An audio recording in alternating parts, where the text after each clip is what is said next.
নমস্কার বন্ধুরা, রসবাসা বাঙালিতে আপনাদের স্বাগত। আমি আজ বানিয়েছি স্যান্ডউইচ আর চা। বন্ধুরা, আমি এখানে নিয়েছি স্যান্ডউইচের পাউরুটি, এখানে নিয়েছি 6 পিস এবং সাইডের ব্রাউন কালারটা কেটে নিয়েছি। বন্ধুরা, এখানে আমি 3টে ডিম সিদ্ধ করে খোলাটা ছাড়িয়ে নিয়েছি। এবার আমি ডিমগুলো কেটে কুসুমটা আলাদা করে নেব।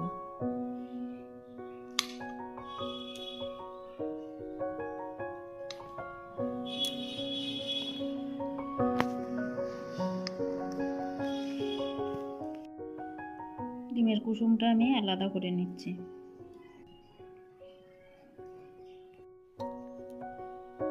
ডিমের কুসুমটা বার করার পরে ডিমের সাদা অংশটা আমি ছোট ছোট টুকরো করে কেটে নেব।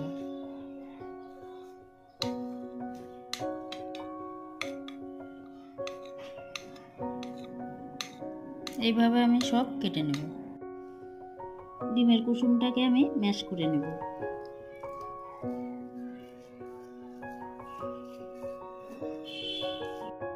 এখানে আমি এই মেয়োনিজটা ব্যবহার করব। আমি এখানে 4 চামচ মেয়োনিজ দেব, কারণ এখানে 3টে ডিম আছে।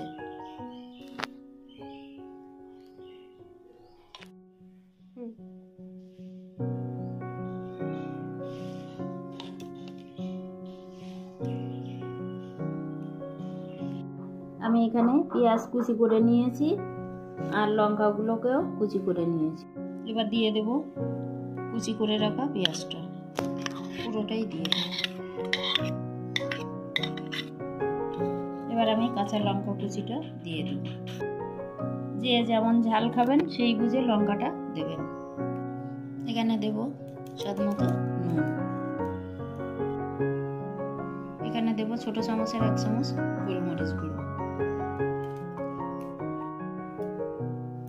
এবার আমি ভালোভাবে মিশিয়ে নেব।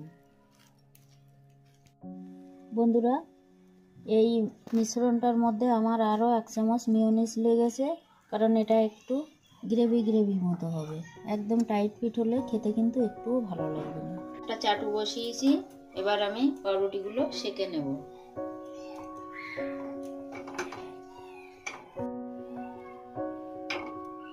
দুটো পিঠই আমি সেঁকে নেব। ডিমের সাদা অংশটাও ছোট ছোট টুকরো করে কেটে নিয়েছি। আমি প্লেটের মধ্যে একটা পাউরুটি নিলাম।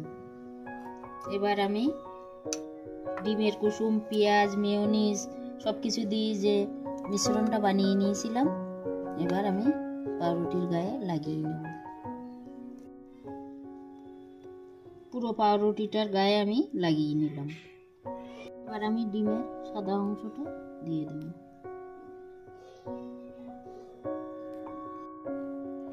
ওই পাউরুটিটা আমি সাইড করে দিলাম, আরও একটা পাউরুটি নিলাম, আবারও আমি লাগিয়ে নেব। এবার আমি এই পাউরুটিটা নিয়ে আগে যে পাউরুটিটা রেডি করে রেখেছিলাম এভাবে আমি চাপিয়ে দেব। ব্যাস, একটা স্যান্ডউইচ কিন্তু রেডি হয়ে গেল। আপনারা এভাবেও সার্ভ করতে পারবেন, আবার প্রয়োজন হলে কিন্তু এভাবে কেটেও সার্ভ করতে পারেন, সেটাও দেখতে বেশ সুন্দর লাগবে। এভাবে আমি বাকি স্যান্ডউইচগুলো বানিয়ে নেব। বন্ধুরা, কাটার পরে দেখুন কতটা সুন্দর লাগছে দেখতে স্যান্ডউইচটা। এটা খেতেও কিন্তু ভীষণ টেস্টি হয়।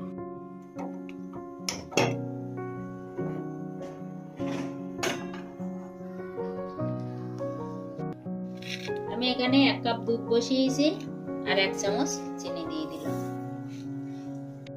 এখানে আমি 2টো এলাচ নিয়েছি, একটু থেতো করে দিয়ে দেব।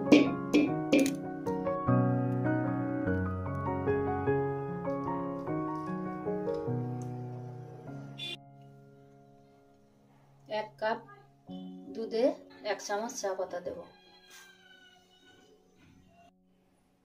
আর একটু লাগবে। এবার আমি দুধ, চিনি, চা পাতাটাকে ভালো করে ফুটিয়ে নেব। আমি এখানে একটা তেজপাতা ছিঁড়ে টুকরো করে দিলাম, চায়ের ফ্লেভারটা ভালো আসবে এলাচ আর তেজপাতার জন্য। চাটা কিন্তু সুন্দর ফুটছে, চায়ের কালারটাও দারুণ এসছে। এই দুধটার মধ্যে কিন্তু আমি একটু জল মেশাইনি, পুরো দুধের চা, ঘন দুধের চা খেতেও কিন্তু দারুণ টেস্টি হয়। এবার আমি চাটা সেঁকে নিচ্ছি।